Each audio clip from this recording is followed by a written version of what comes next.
alarm you, but the thumbnail for this video may contain spoilers for the thesis of the video as a whole.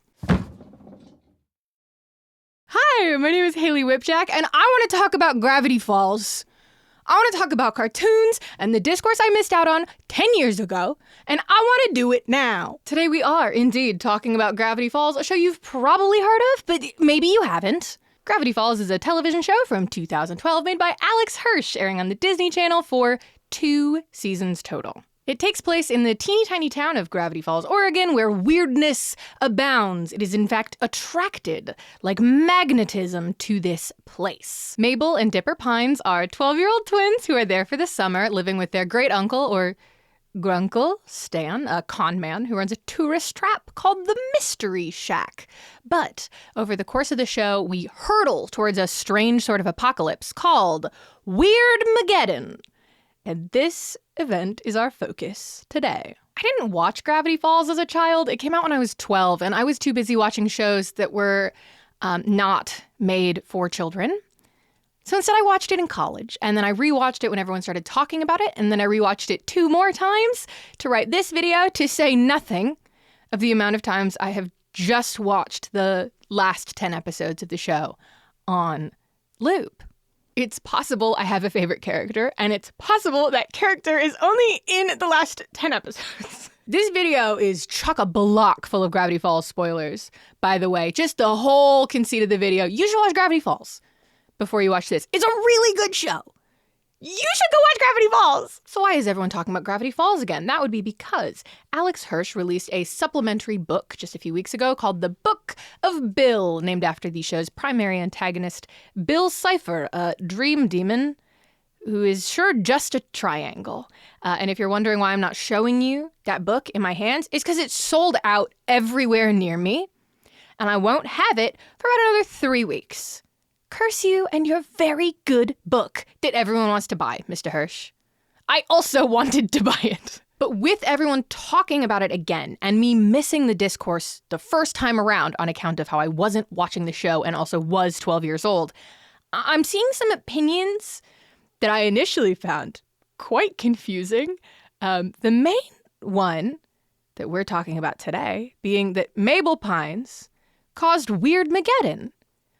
The 12-year-old girl caused the apocalypse, so they say. Now, this is not an interpretation that I had after watching Gravity Falls, but I've learned, against my will, that it used to be much more in vogue to blame Mabel Pines for every single evil in the universe, and that she was blamed for the apocalypse with some frequency. So we're going to try and break down how a Weirdmageddon happens today to see if we can make sense of this. I have prepared the 13 steps that lead to Weirdmageddon, and I am ready to point fingers and assign blame for each and every step.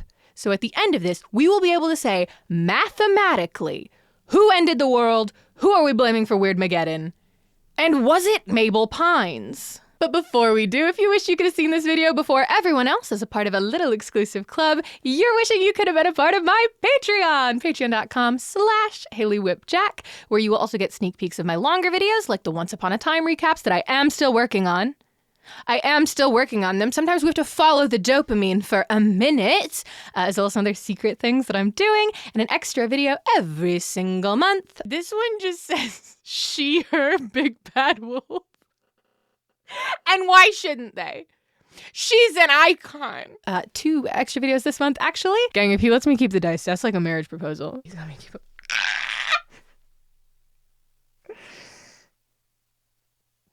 That's fine. That's fine. And sometimes surprise postcards of my cat. If you're at my highest tier, I wouldn't be able to do what I do without my patrons, who I will also be shouting out at the end of this and every video. Join us today. We're cool. I swear, we all have the normal amount of eyes and teeth, and you don't need to count to double check. That's ridiculous. You're being ridiculous. So, who caused Weirdmageddon? Let's start at the beginning. An apocalypse doesn't just happen.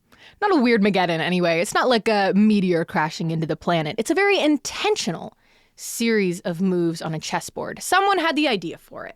And the idea for Weirdmageddon, the premise is to bring in a bunch of demons from the nightmare realm into the physical world where they would become unstoppable and play with galaxies like they're beach balls, right? Chomping into entire planets, stacking entire species into little towers, playing with the laws of physics so easily as they had once played musical instruments. This apocalypse was masterminded by Bill Cipher, a trillion-year-old triangle who liberated his own dimension a long time ago and is now just looking for kicks, breaking other people's dimensions too, I guess. There's plenty of sympathetic interpretations of what happened in his home dimension, particularly with the new information we have from the Book of Bill, that he just wanted to show them the third dimension because he is from a two-dimensional realm where everybody else was 2D and only saw in 2D, but he could see the third dimension. He saw the stars. And maybe he just wanted to show them the third dimension. He was lonely and misunderstood. And yes. I'm very sad for the baby triangle in the second dimension. The trillion-year-old triangle is now just breaking things for fun, okay?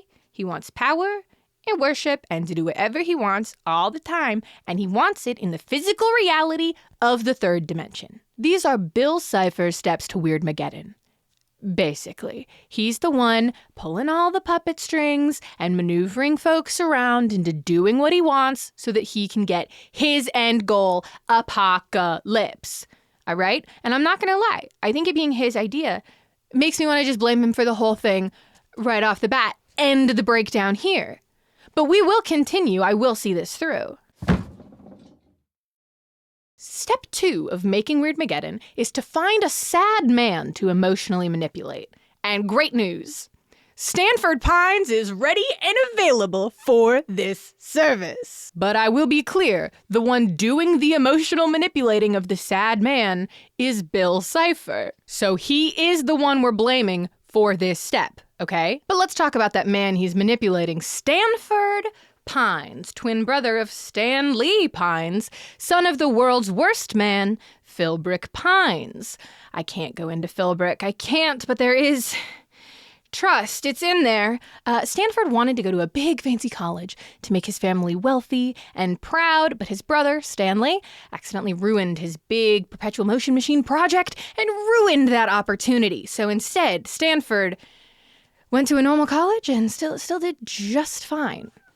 Got less internships than he would have otherwise, probably. But he did see his twin brother Stanley get thrown out of the house without a thought, and in his own 17-year-old angst, didn't do anything about it. Not a super cool move, and also can't feel good to reminisce on down the line. So Stanford Pines is a man who was raised to believe his only value was in the things he could create and he could contribute. And now he's living alone and investigating strange phenomena in the woods of Oregon. He's got buckets of issues, barrels of issues, and no support network. It's perfect. He thinks his worth exists solely in his intellect? Go right on in, Mr. Triangle, and tell him how smart and impressive he is all the time. He wants to feel special? Let him beat you, interdimensional dream demon that he literally worships in the occasional game of chess. He's the man who will change the world, the most important and specialist guy of all time. I don't know who taught the Triangle how to expertly manipulate sad men. I guess you just pick up a lot of skills over the millennia. Bill convinces Ford that building an interdimensional portal would be the next step in human advancement and their understanding of the universe, and he, Ford's infallible muse, can help him do it. What a legacy to create. Don't you want that, Stanford? Ford is the one to coin the term Weirdmageddon, by the way, as this sort of apocalypse that Bill wants to wreak upon the universe. Bill just picks up from him and uses it like it's his phrase now, because Bill is a little bit obsessed with this 12-fingered weirdo, which is not what we're going to talk about here. But I do need to address it somewhere, okay? They don't have a normal thing going on.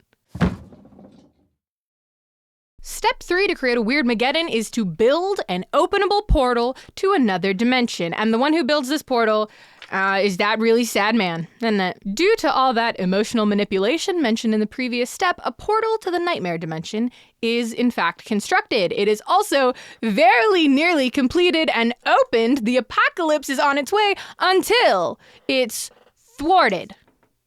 Step 3 could have been the last step, but it was not. Now, failing to open your portal into other dimensions is not a step to causing the apocalypse, but this is the thing that, means we need a bunch more steps. This is plan A failing, but the groundwork laid by plan A remains very important. Ford's research assistant, Fiddleford McGucket, falls into the portal on accident and realizes what Bill's actual plan is. He doesn't want to advance human research, he wants an apocalypse. So Fiddleford leaves the project immediately, even though he literally abandoned his wife and infant child to help Ford with this. Fiddleford's life is ruined forever now. Another thing we don't have time to get into. What matters is we are pointing no blame upon Fiddleford McGucket. He did nothing wrong and he's a perfect man. And then Stanford Pines has the world's least successful reunion with his twin brother, Stanley, and ends up pushed into a portal about it.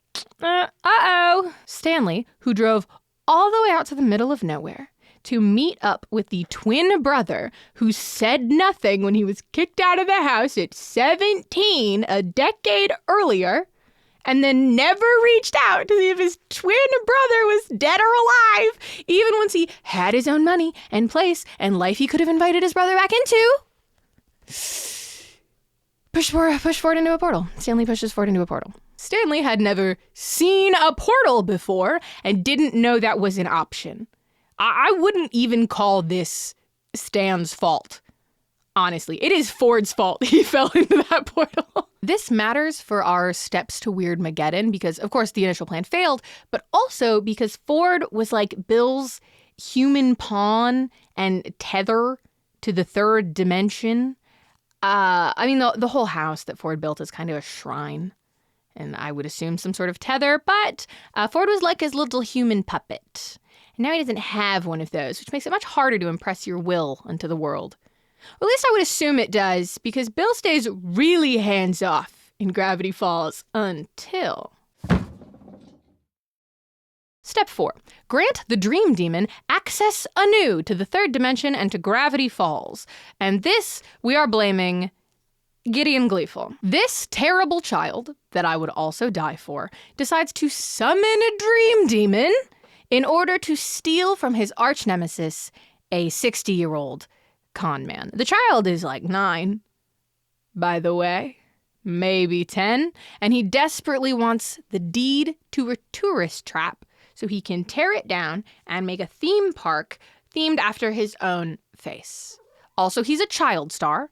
I forgot that part. So he's got all that baggage. Yeah, I said I'd die for him, okay? Gideon is so annoying, but also he's 10. He's a 5th grader in elementary school. He's allowed. After everything that happens to him in this little plot section, by the way, he goes to adult jail. Jail with adults for lying to the town. Not even like the property destruction and illegal surveillance and fraud that he does. Like, maybe it is for fraud, but that's not how they word it. They word it like they're just sad that he lied to them. And he goes to actual grown-up jail. And he becomes the inmate's charismatic cult leader, which is good because every other outcome is devastating. Gideon Gleeful summons a demon. It's Bill, of course.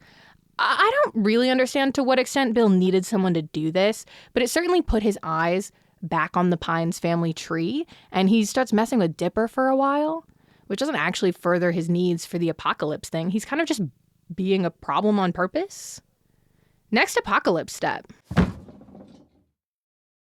There's just no way around it. This apocalypse needs a functional portal to come to fruition. And the portal gets reopened by Stanley with an assist from Mabel. We'll call it like 10% Mabel, 90% Stan. It took 30 years to get all of Ford's journals that he wrote together and have all the right instructions in the right place because Ford is an absolute drama queen and split his portal instructions up over 3 separate books that he then hid 2 of as well as he knew how. I mean, he buried them. But Stanley Pines manages to reopen his brother's portal and bring his brother home. Stanley, who has no formal education in physics, mathematics, engineering, interdimensional portals, none of it. Just taught himself how to reopen the portal in his free time while running what I imagine has to be a failing business. I just don't. Stan, I love you. I don't think. Mabel gets the assist here because it's a very dramatic scene where the portal actually gets opened with Dipper, her twin, the other 12-year-old twin. We haven't talked about Dipper that much. Trying to stop the portal from opening because it all looks very suspicious. But Mabel is left with the final decision on whether or not to allow the portal to come to fruition. And she leans into trusting her Uncle Stan and lets it happen. This is not a crime. But technically the portal opening is partially her fault. Fine. Did she build the portal? No. But neither did Stan. And he's getting 90% of this one. Now, this is our first instance of Mabel doing something that will eventually lead to Weirdmageddon. I should point out that for steps 1, 2, and 3, she was not born yet. So she couldn't really have done that part. The next thing that absolutely needs to happen in order to get to Weirdmageddon is to just have interdimensional rift leaking through. This is apparently just how portal juice works. You open a portal and maybe it's not perfectly stable and it leaks out a little bit of interdimensional rift. We could blame that on Stan if we really wanted to, but he did not write the laws of thermodynamics. He doesn't even know what thermodynamics means. No, my friends, this one is just the nature of the universe. Now, presumably, Bill Cipher could have started Weirdmageddon right there if the rift was left available to him, but it was not because the rift was contained. Good job, Ford, right? But then Ford lets a child keep the interdimensional rift in his backpack. It is technically impressive that Ford contained the interdimensional rift. Yes, but hey, man, don't hand that to a 12-year-old, okay? I know Dipper seems really well put together, but actually he's very clearly just a ball of anxiety masquerading as a human boy. And those are not known to have great impulse control or decision-making skills. You should know this from experience, surely. So step 7 is Ford's fault again. Absolutely Ford's fault again. I know you wanted that kid to trust you. There had to be another way. Next, of course, very important step is to keep the other child in the dark. Okay? There is one other 12-year-old very close to this situation. There's the one who has the rift in his backpack, and he's doing his best with that. Good job, Dipper. But there's one other one who is involved, right? And I would love for her to be kept in the loop. In fact, let's keep everyone in the loop. How hard is it to say, hey guys, by the way, this thing that I have here is super, super important. Guard it with your life. To everyone in your inner circle. Wendy, Seuss, Stan, they should all get that really quick rundown. Just this thing matters. It could start the apocalypse if it's in the wrong hands. Please be safe about it. It's not a snow globe, even though it looks like a snow globe. Don't shake it. Mabel, it's not a snow globe. They would all take it seriously. They're reasonable people. But instead, the only people who know what this thing is and how important it is are Dipper and Ford. Good, good, good. Great. Great. Dipper is the one who holds on to this information specifically from Mabel, but Ford is the one who tells him to do that. So we're going to say 20% Ford for Mabel not knowing and 80% Dipper. He could have told her, like, really easily and quickly, but he wanted to impress his role model. I get it. I get it. I get it. I'm blaming, pointing fingers, j'accuse. That's the whole point of this exercise. Step 9 is giving your children identical backpacks with 0 defining features save for 1 pink star patch. How did Mr. and Mrs. Pines manage this? Dipper and Mabel have identical backpacks? I don't think so. Why was Mabel's not bedazzled beyond all recognition? This is a plot hole. Spotted. You might think that's really dumb. That's not a step for the apocalypse. That's not something that was masterminded. This is a load-bearing event leading up to the apocalypse. Like, just be normal parents and buy your children color-coordinated possessions from birth. All right? Mabel gets everything in purple. Dipper gets everything in blue. Easy peasy. Maybe Mabel's red or pink. More things come in those colors. You know what I'm talking about. Does it feel mean to put Mr. and Mrs. Pines on this board while they're very busy dealing with their impending divorce? Maybe, but it is their fault. J'accuse! New human puppet for the Triangle Man. It's a new human puppet for the Triangle Man. Who lets the demon into their body so the demon can emotionally manipulate a 12-year-old? It's Blandon. Time traveler who has like 3 episodes in which he's very important and so funny. Tangent. I hate Blandon more than I will ever hate that demonic triangle, and it is exclusively because of his voice. I cannot handle it. I skip Lemon Grab-centric episodes of Adventure Time as well.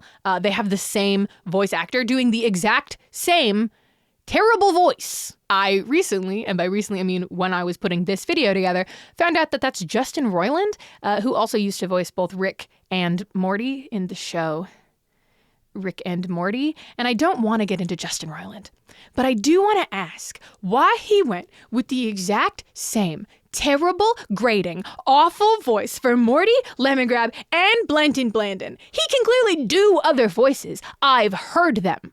The dumb time traveler never had a chance to be on my good side from the moment I heard him speak. Hatred. Lock him in time prison forever and don't let him out. Don't let him out. I can't be mad at Mabel for the actions we're about to get into when they were juxtaposed with Blandon. Anyway, Blandon lets Bill possess him. This happens off screen. We have no idea how that went down, but I bet he agreed to a Bill Cipher handshake so fast. I bet it took no effort. Blandon die by my sword challenge. I would blame him for the whole apocalypse if I could. And once you're in your fancy new human puppet, what is there to do but emotionally manipulate a 12-year-old? That's right. Blandon's body, but it is Bill that is actually carrying out this step. Bill Cipher in the body of Blandon tells Mabel that he can make a time bubble and extend summer a little bit longer for her. So nothing needs to change, not right now. Dipper won't leave her to go do really important sounding science things with their newfound uncle. She doesn't have to go home where none of her friends are and she doesn't fit in at school and her parents are fighting all the time. She can stay here where people like her and there's room to express herself and her family is together. And all he needs is that weird thing that she found in Dipper's backpack that she accidentally grabbed. He is offering her the things she wants most in exchange for a weird little science thing that she doesn't know about. It's not like a hard choice for her to make. I guess it's not just sad men that Bill learned how to manipulate during all those years in the multiverse, just sad guys in general. He's really good at picking out the ones with a lot of baggage actively going through something. Step 12 on the road to Weirdmageddon is from Mabel Pines. She gives the barely contained interdimensional rift to the Dream Demon. Okay, she does do that. Hands it over pretty easily in the end, and even worse, she thinks she's handing it to Blandon. Ew. Maybe one of the reasons that people love to point their fingers at her and say she did Weirdmageddon is that the step that we can fully blame her for happens so late in the list. It's like the last stepping stone. It's the final key. But it is still just the one. And it is a mistake, right? Like, it's a bad thing that she does. But she doesn't do it maliciously, you know? It's a weird snow globe to her. Yeah, the bad time travel man can have it for a minute. That's fine. What's the worst that could happen? Bill Cipher actually starts the apocalypse. He gets his hands on that rift, smashes the container into the ground, and leaks void out everywhere. This is pretty self-explanatory as to whose fault it is. The veil between worlds is no more, and Bill can fully cross over into the third dimension. He's got an all-powerful physical form. He brings all his weird little besties with him. He calls them his henchmaniacs, which does rule. I think they should all get, like, like baseball jerseys, like team uniforms for the henchmaniacs.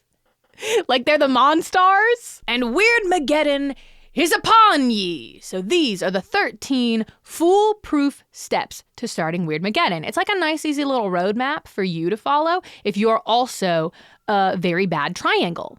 You just have to find people to fill in all the other steps for you, easy peasy. What, you can't find one sad man and one 12-year-old to emotionally manipulate?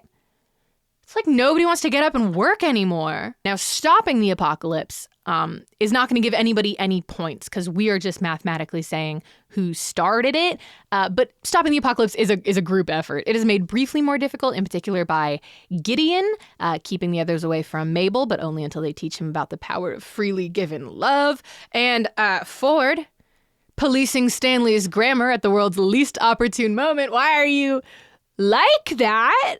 But the real hero at the end of the day is Stan, who you'll also notice is only responsible for one of the things that led to the apocalypse in the first place. And if I weren't doing an objective and mathematical breakdown, entirely objective, of course, I wouldn't blame him for anything ever.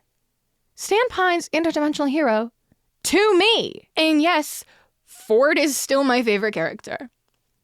He was built for me in a lab. I don't know what else to tell you. Because there were 13 steps here, each step was worth 7.7% of an apocalypse, and there are 9 people who had some amount of blame assigned to them. You'll recall that Dipper Pines was actually only accused for 80% of one of the steps, so we find him 6.3% guilty of Weirdmageddon. Much like Dipper, Stanley was only found responsible for a percentage of one of the steps, 90% of one of the steps to be precise, and we find him 7% guilty of the apocalypse. So technically, if each step is worth 7.7%, your whole percentage total is 101%. And obviously that's not right, that's not math. And it meant I got to knock a 1/10% off of somebody I felt worthy of losing a 1/10%. And that is going to go to the unnamed Pines parents. They're the least involved, I would say. I really disapprove of their backpack buying habits. But is that like actually an interdimensional crime? No, it's not. So we find them 7.6% guilty of the apocalypse. And now we've got some ties, and ties means I just get to decide who is the most and least guilty to me. Gideon Gleeful, I will die for you someday, and I find you 7.7% guilty of the apocalypse. Entropy and the nature of the universe. You absolutely terrify me, and you got portal juice absolutely everywhere. We find you 7.7% guilty of the apocalypse. Blendon Blandon, you better pray I never see your face in public. I find you 7.7% guilty of the apocalypse. Our girl of the hour, Mabel Pines, was responsible for one full step and 10% of another step, which brings her total to 8.4% guilty of the apocalypse. Ford did a lot of things wrong. Love him to death, but he is 16.8% responsible for the apocalypse. And that's what happens when you go into STEM. And that's my hot take. Bill Cipher is 30.8% responsible for the apocalypse, putting him in first place and making him the one we should all be pointing our fingers at, obviously. Obviously! That was a lot of work to say that the guy who made all the plans for the apocalypse and then is the one who actually, in the end, started the apocalypse is to blame for the apocalypse. There was a lot of steps just to say it, huh? Perhaps. It wasn't Mabel's fault, gang. So what are Mabel's actual crimes? With my extensive rewatching of the show and deep reflection into Mabel's character, I think I've narrowed it down to 3 actual crimes that Mabel committed to the viewers of the show that they may have taken and mistaken for her being responsible for the in-show apocalypse, which, again, 8.4%. That one is not on her. What are those actual crimes? Mabel Pines' first crime is that she is 12. She's 12 years old. And being 12 comes with multiple other sub-crimes that we notice in the show. For example, Mabel is naive to the ways that grown-ups and monsters will lie to her. The first time that you realize someone has outright lied to you for your own gain will change you forever. And I don't think it's happened to her very often, much less in ways that actually matter to her like they do here in this high-stakes Weirdmageddon scenario. She trusts people. She's 12. Mabel also really clings to her family, even when they are actively falling apart in ways that seem ill-advised or perhaps very childish. Her parents are getting divorced, from what we can tell from the Book of Bill. Her uncles are at each other's throats over a decades-old betrayal. Her twin brother is threatening to leave her alone to prioritize science. She's clinging. Sue her. Her family's all she's got. She's 12. Mabel Pines is also a really silly guy. A really silly little guy. Is being silly and 12 a crime? Her sillies actively helped solve mysteries more than once. There's a whole episode about that specific thing. This is an asset to her.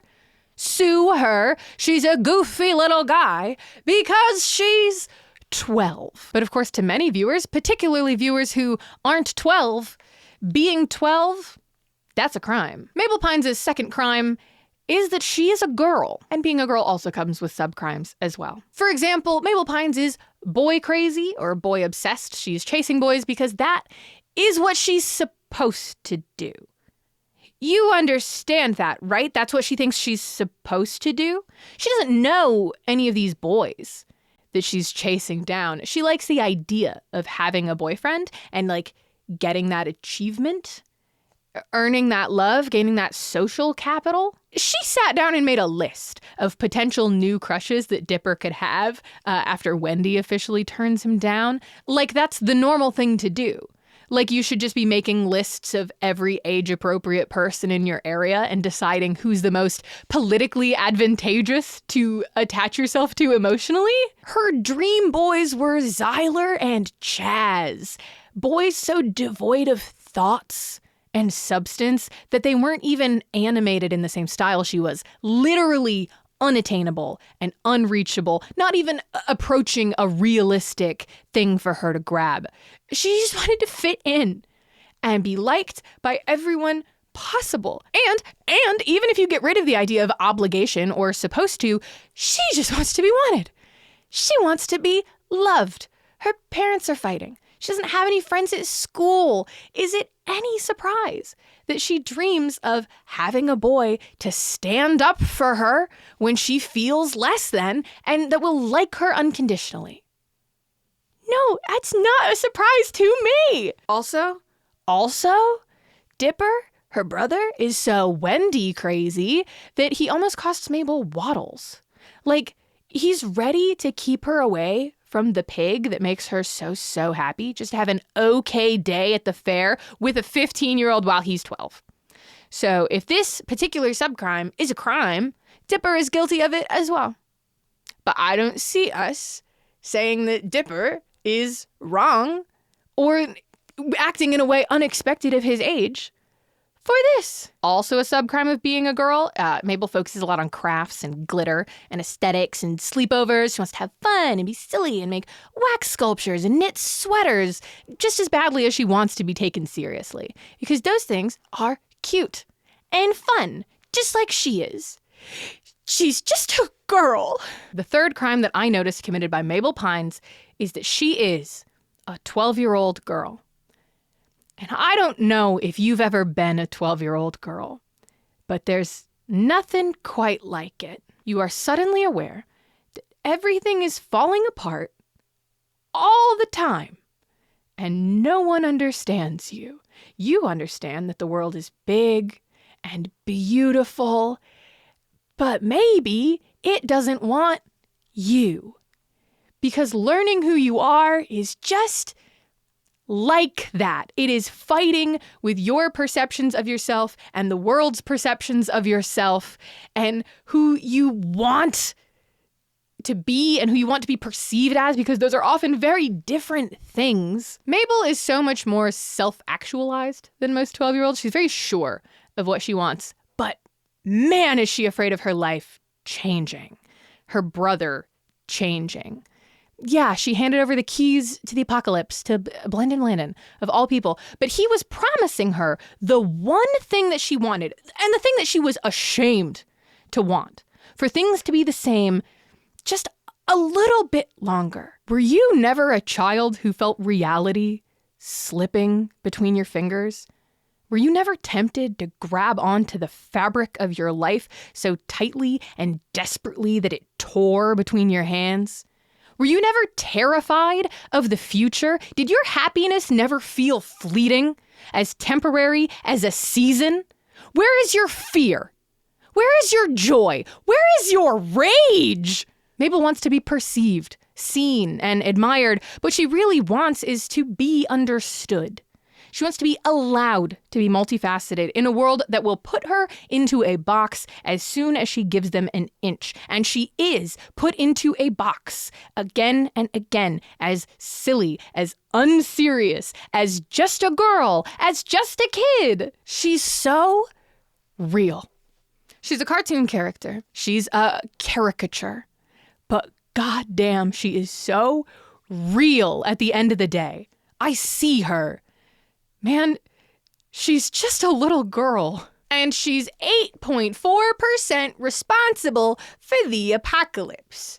Is it wrong for girls to have hobbies now? She gets punished for it. Also, she gets trapped in a bubble designed to manipulate all her hopes and dreams and turn her against her brother. She doesn't even fall for it for long. And then they make her think she's gonna have to leave her pig behind when she goes home at the end of the summer. She's paid her penance. Leave her alone. I love you, Mabel Pines. I would love to take you and your brother to an amusement park and watch you take him onto a spinning teacup adjacent ride 12 times in a row until you both throw up. I will win you a stuffed animal and a goldfish. We can even take the pig. Please knit me a sweater. Thank you so much for watching the video and sticking with me to the end. I know it's not my usual. It's shorter for one thing. It's not about video games or fairy tale soap operas for another, but I have been so possessed by Gravity Falls. It's not funny.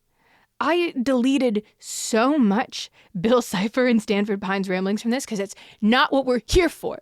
This one was for my girl. Stick around the channel for more Once Upon a Time and other things, of course, but I know what the people demand.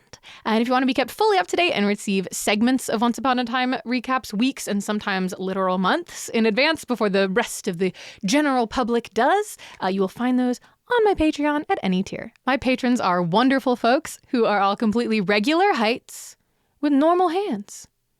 And I am so grateful for them every day. Patrons such as Alcyon Hero, Annie G, Autumn, Vector, Britty, Chatty C, Esme, Beehart, Felice R, Joshua Caliendo, Catherine, Kazrin, Non-Toxic _ Ivy, Ollie D, Rue, the Sheriff, Vesper Sinclair, Zachary Fly, Zebby Lown, Aaliyah, Abalab, Aiden Cassis is back, Aiden Sowood, Amy Ernst, AJ Holian, Akadiroku, Alexander, Ali XX, Alex, Amalia, Ams, Anastasia, Anna Elise, Anna, Annie Teller, Archie Archer Tang, Argentum Inc., Ariana Collier, Artemis Nix, Alex Pluto Murphy, Ashley Figura, Avery Jack Thayer, Avery Little, Xerxes, Azure, Babbity Kate, Bada Kid, Barb, Beardic Knowledge, Becca B, Beck BBs, Blake Stewart, Bobby Banner, Bowie, Box of Cherubs, Brain Boy, Cadaver Kane, Caleb, Cam, achoo, Cammy, Caroline Odin, Casper Hope Tyndall, Cat in a Skin Suit, Celestia Storm Battle, Celt Code, Cerulia, Cheyenne, Chronic Escapee,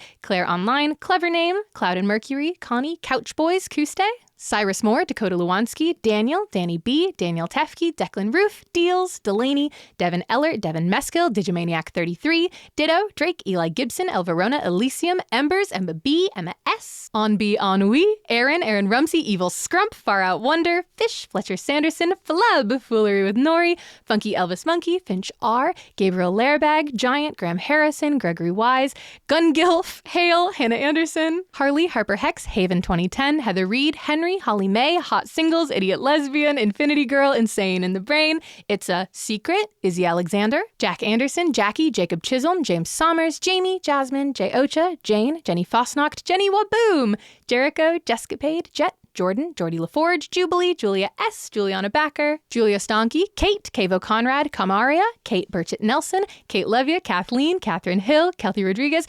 Kirby.jpg, Kevrlin C., King Panda, Kitty Kitty Large Paws, KJ, Kyle Richardson, Kylie Dactyl, Lady of Autumn, Laura Moore, Lawson, Lee, Leezies, Lemon, Liam John Lawson, Libby, Lily Wilson, Lisa Spitalowitz, Lizzie Gale, Lucy Schneider, Luca M, Lydia Galarnu, Maya Faranis, Marcel Barth, Marie, Mary R, Matt Ross, Matt Dam, Matt Mobes, Max Roth, May, Micah, Michael West, Midnight Rose, Minnie's Mayhem, Mitch Ditchum, Mo Spooky, Molly Early, Moss Rose, Murph Wazir, Nick the Brick, Noah, Nora H, Nick Snacks, Alethea, Olive, Aposmon, Oski the Bard, Paige, Pete Alexander, Philip Dameron, Fix, Phoenix, Pilot, Pobledo, Poetic Cinema, Poorly Fleshed Skeleton, Quintanamo Bay, Rainbow Namja, Razan, Rebecca Dawn, Ren, Robin Eckberg, Roman Landslide, Ricky Baby, Rosemary Finch, Rowan C, Ryan Hlakovic, Ryan Isaacs, Salmon Alfoltz, Saphicus Finch, Seabass of the Sea, Sierra Brown, Simon Says, Simran,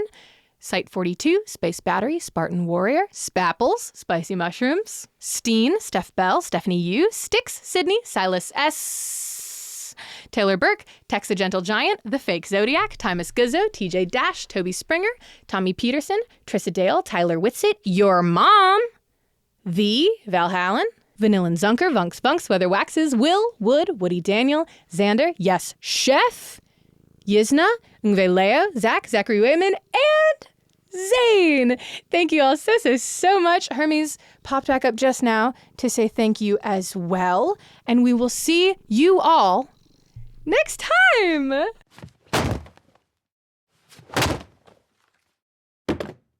And I'm wearing the yellow contacts to foreshadow from the beginning that it is not Mabel to blame for Weirdmageddon, but is in fact Bill Cipher, who makes your eyes go yellow when he possesses you. And I did it for that reason alone, and not because I love wearing these prescription yellow contacts and I can't just wear them outside.